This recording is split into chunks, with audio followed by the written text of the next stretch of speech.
Nyonya Zong menyuruh Duan Yu untuk bersembunyi, karena jika sampai bertemu dengan Ketua Zong, maka nyawanya bisa berada dalam bahaya. Pelayan melaporkan bahwa dirinya dan Jin Si'er pergi ke rumah utara untuk menyambut tamu yang telah diundang Ketua Zong. Orang yang datang adalah Dewa Buaya Laut Selatan Yu, dan sesuai dengan perintah Ketua Zong, tamu yang bernama Yu harus dipanggil sebagai tuan ketiga. Namun tak disangka orang itu menjadi marah dan langsung mematahkan leher Jin Si'er. Nyonya Zong sangat marah dengan teman suaminya yang tidak masuk akal, tapi Ketua Zong tidak bisa berbuat apa-apa karena temperamen Yu ketiga yang memang pemarah dan sedikit gila.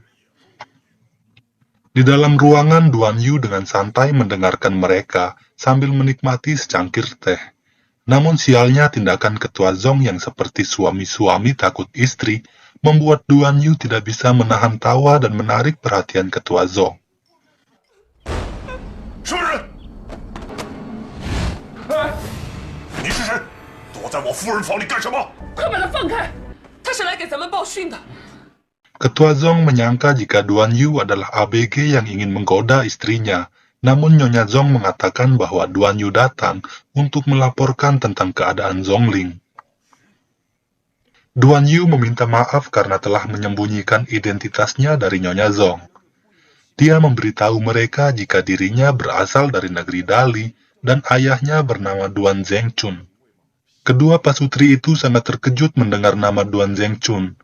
Ketua Zong mencaci maki ayah Duan Yu, sedangkan Nyonya Zong terlihat tidak bisa menahan air matanya. Duan Yu tidak tahan mendengar ayahnya dicaci maki dan menyuruh Ketua Zong untuk bersikap seperti pria sejati. Jika memang dirinya memiliki dendam pribadi, Ketua Zong seharusnya pergi menemui ayah Duan Yu dan memarahinya secara langsung. Namun tak diduga, ternyata Ketua Zong takut jika dirinya tidak bisa mengalahkan Duan Zhengchun. Dia juga takut jika ayah Duan Yu itu akan mengetahui bahwa Gan Bao Bao tinggal di sini sebagai istrinya. Ketua Zong lalu pergi dari ruangan itu sambil mengutuk dirinya yang pengecut.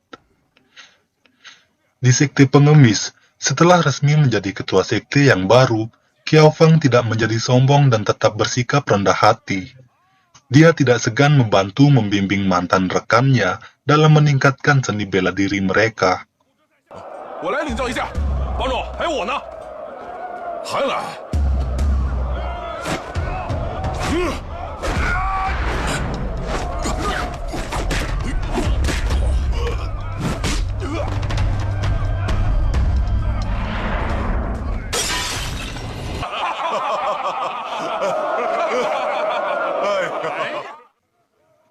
Acara berlangsung hingga malam hari, dan semua orang bersenang-senang dengan ditemani puluhan botol arak. Kang Min yang merupakan istri dari wakil ketua Ma, datang dan menarik perhatian banyak orang dengan kecantikannya. Nyonya Ma ini mendekati Qiao Feng dan menawarkan secangkir arak untuknya. Qiao Feng dengan halus menolak tawaran si Nyonya dan memilih meminum arak langsung dari botolnya. Penolakan Qiao Feng merusak suasana hati Nyonya Ma. Dia melampiaskan kekesalannya kepada suaminya dan pergi meninggalkan acara itu. Di saat semua orang tengah tidak sadarkan diri, Nyonya Ma kembali dan membawa Qiao Feng yang mabuk ke dalam kamarnya. Dia tidak melakukan tindakan apapun dan hanya menatap wajah Qiao Feng. Saat itu terdengar suara wakil ketua Ma dan si Nyonya bergegas meninggalkan Qiao Feng.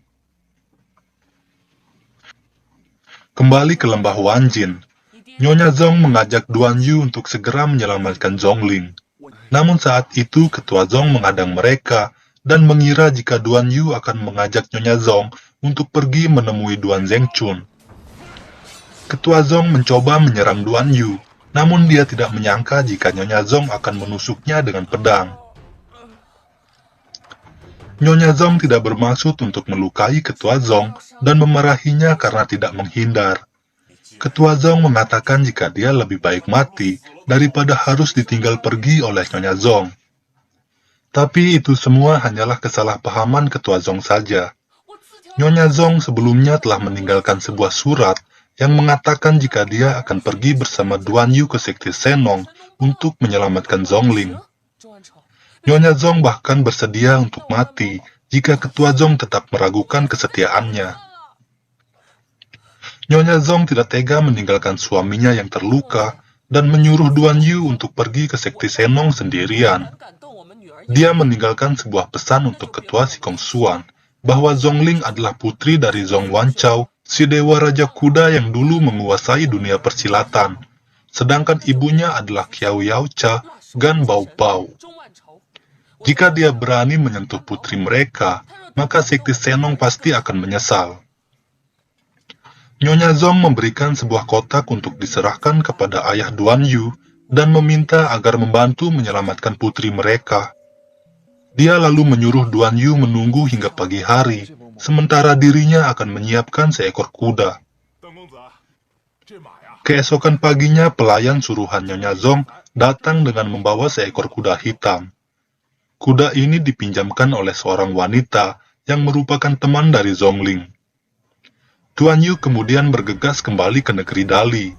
Di tengah perjalanan, dia dihadang oleh dua pria yang ingin membunuh pemilik kuda hitam tersebut. Duan Yu kemudian kembali untuk memperingatkan wanita pemilik kuda bahwa ada orang yang ingin mencelakai dirinya. Namun Duan Yu kembali disergap dan akhirnya tertangkap. Duan Yu dibawa ke sebuah tempat di mana seorang wanita bernama Mu Wan Qing yang merupakan pemilik kuda hitam itu sedang dikepung. Nona Mu awalnya ingin membunuh wanita pemimpin kelompok tersebut, namun karena terlalu banyak pengawal, Nona Mu gagal membunuh targetnya dan akhirnya terpojok. Duan Yu menjelaskan jika dirinya datang untuk memperingatkan Nona Mu mengenai orang-orang yang ingin mencelakainya. Namun Nona Mu mencurigai niat baik Duan Yu karena mereka berdua tidak saling mengenal. Duan Yu mengabaikan kecurigaan Nona Mu dan tetap ingin membantunya melarikan diri. Dia hanya meminta jika Nona Mu berhasil menyelamatkan diri, dia akan membantu Duan Yu menyerahkan kotak yang dititipkan Nyonya Zhong untuk ayahnya dan pergi menyelamatkan Zhongling yang ditahan oleh sekte Senong. Nona Mu menembakkan jarum beracunnya dan membawa Duan Yu pergi dari tempat itu.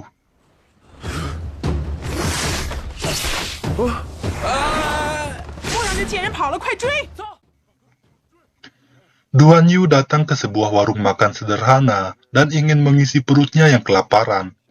Namun sialnya dia bertemu dengan dua sejoli dari sekte pedang tak terukur yang pernah mengejar dirinya. Saat kedua pasangan itu akan membunuh Duan Yu, sebuah jarum beracun yang dilepaskan Nona Mu menancap tepat di kepala pasangan itu dan membuat mereka tewas seketika. Pemilik warung langsung lari ketakutan tanpa mengambil bayaran Duan Yu. Mereka kemudian melanjutkan perjalanan menuju sekte Senong. Kali ini sekelompok wanita menghadang mereka dan mengira jika Duan Yu dan Nona Mu adalah dua sejoli dari sekte pedang tak terukur yang melarikan diri. Nona Mu yang marah karena dianggap pasangan kawin lari, tanpa basa-basi langsung membunuh mereka.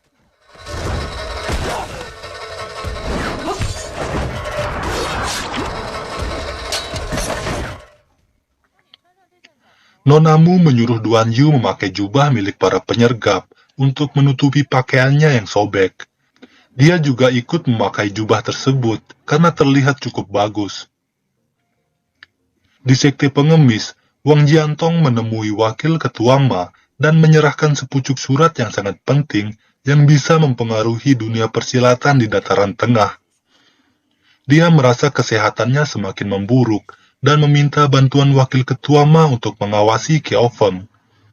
Jika Qiao Feng melakukan tindakan yang aneh, dia harus segera menyerahkan surat itu kepada Guru Xuanzi dan Guru Ziguang di kuil Shaolin. Wang Jiantong sendiri tidak meragukan kesetiaan Qiao Feng pada sekte pengemis dan negara Song. Namun karena identitas Qiao Feng yang tidak biasa, Wang Jiantong harus melakukan sesuatu untuk mengendalikannya. Dia juga melarang wakil ketua Ma untuk membuka surat itu dan mengungkitnya di depan orang lain, kecuali dalam kondisi terpaksa. Wakil Ketua Ma dengan patuh mengikuti perintah Wang Jiantong dan menyimpan surat itu di dalam kotak perhiasan yang digembok di bawah tumpukan kotak lainnya. Namun tindakannya itu diketahui oleh istrinya, yang membuat Wakil Ketua Ma tidak bisa menyembunyikan pentingnya surat itu untuk mengendalikan Qiao Feng. Dia hanya berpesan agar istrinya merahasiakan keberadaan surat itu, karena dia sadar jika ibu-ibu sudah berkumpul, pasti tidak akan lepas dari gosip dan gibah. Nyonya Ma berpikir jika masalah mengenai Qiao Feng ini sangat besar, hingga harus meminta bantuan dari kuil Shaolin. Dia meminta suaminya untuk membaca isi surat itu, agar mereka bisa membuat persiapan untuk masalah yang akan datang. Sebagai seorang pesilat, Wakil Ketua Ma harus menepati janjinya kepada mantan Ketua Wang. Dia menyuruh istrinya untuk berhenti memikirkan isi surat itu dan tidak ikut campur dalam urusan sekte pengemis. Namun setelah suaminya tertidur, Nyonya Ma diam-diam mengeluarkan surat itu dari kotak penyimpanan dan membacanya. Isi surat itu membuat Nyonya Ma sangat terkejut. Duan Yu dan Nona Mu sampai di Sekte Senong pada malam hari. Saat berjalan mendekati Sekte Senong, beberapa anggota yang berjaga salah mengira jika Duan Yu dan Nona Mu adalah utusan suci dari istana Lingjiu. Duan Yu lalu berpura-pura menjadi utusan suci dan menyuruh kedua penjaga itu untuk memanggil Si Kong Xuan. Ketua Si Kong segera datang bersama anggota sekte lainnya dan menyambut utusan suci dengan hormat. Melihat aktingnya berjalan lancar, Duan Yu memerintahkan Ketua Si Kong untuk melepaskan Zhongling dan menyerahkan penawar racun perusak usus. Tanpa ragu, Ketua Si Kong melakukan apa yang diperintahkan Duan Yu. Namun dia meminta belas kasih utusan suci agar bisa diberikan obat penawar dari racun cerpelai petir. Duan Yu tidak tega melihat anggota sekte Senong yang menderita, meminta Nona Mu memberikan penawar racun yang dimilikinya. Dia juga memerintahkan Ketua Si Kong untuk kembali dan menghentikan serangannya terhadap sekte pedang tak terukur. Duan Yu lalu membawa Nona Mu dan Zhongling pergi dari tempat itu. Dalam perjalanan kembali ke lembah Wanji, kelompok wanita yang pernah mengepung Nona Mu kembali muncul dan menghadang mereka. Pertarungan pun tidak bisa dihindari, dan Nona Mu terpaksa bertarung seorang diri. Duan Yu tidak memiliki kemampuan bela diri, sedangkan Zhongling, tanpa cerpelai petir, dirinya tidak bisa berbuat banyak.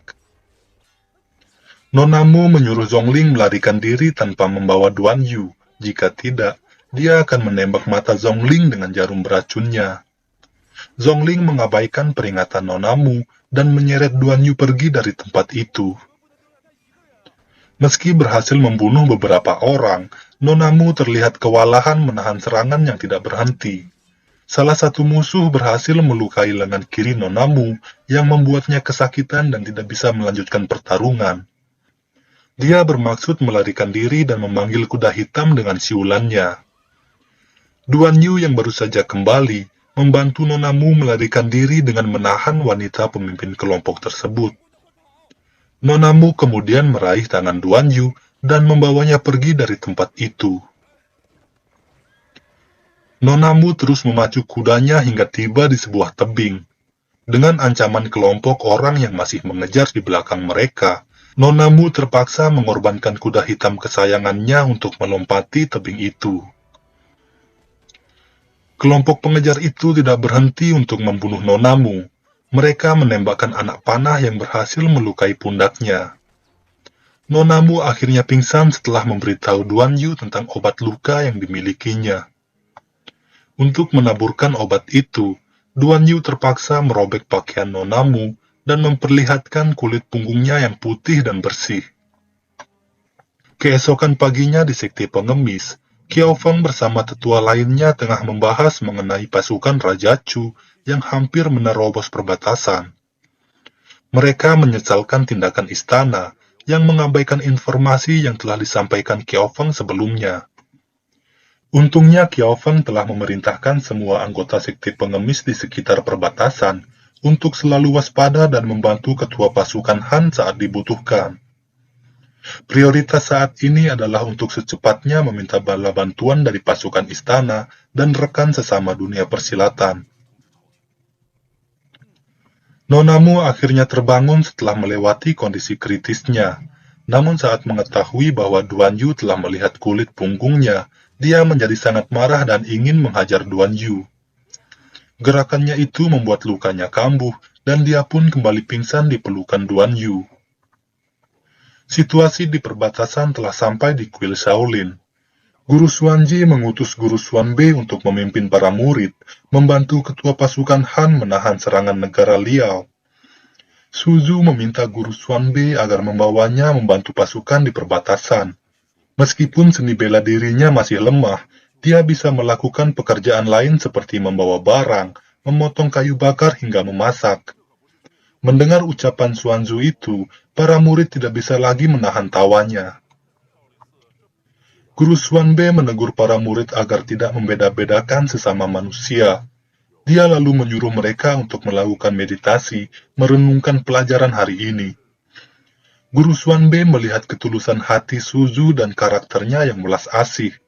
Namun sayangnya dia masih kekurangan seni bela diri dan pengalaman hidup.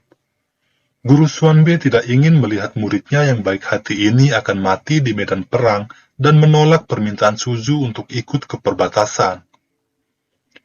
Deng Baichuan menyarankan agar Murongfu membantu melawan pasukan negara Liao untuk menunjukkan wibawa keluarga Murong dan berharap bisa merekrut beberapa orang hebat di dunia persilatan. Namun Bao Butong berpikir sebaliknya. Mereka saat ini hanya tinggal sementara di negara Song, dan pemenang dari perang ini tidak ada hubungannya dengan keluarga Murong. Dia menyarankan untuk memantau perkembangan situasi dan menunggu kesempatan untuk mendapatkan keuntungan cuma-cuma. Murongfu lalu memutuskan bahwa mereka akan pergi ke perbatasan dan membuat keputusan setelah melihat situasinya. Seorang pria yang dijuluki Dewa Buaya Laut Selatan, Yu ketiga, tiba di atas tebing di mana Duan Yu dan Nonamu berada. Dia ingin membunuh Nonamu untuk membalas kematian dari salah satu muridnya. Sebelumnya Nonamu telah membunuh seorang pria bernama Susanba yang ingin melepas cadar dan melihat wajahnya. Dulu Nonamu telah bersumpah bahwa selain suaminya, setiap pria yang melihat wajahnya harus mati. Yu ketiga semakin penasaran dengan wajah di balik cadar itu dan memaksa untuk melihatnya. Nonamu mencoba untuk membunuh Yu ketiga, namun karena perbedaan kekuatan yang sangat besar, usahanya berakhir sia-sia. Yu ketiga lalu mengancam akan membunuh Duan Yu jika Nonamu tidak melepas cadarnya. Nonamu akhirnya memperlihatkan wajahnya di depan Duan Yu, yang berarti bahwa sekarang Duan Yu adalah suaminya. 第一个见到我面貌的男子，我若不杀他，必得驾驭他。我舍不得杀了他，便只好嫁他了。穆姑娘。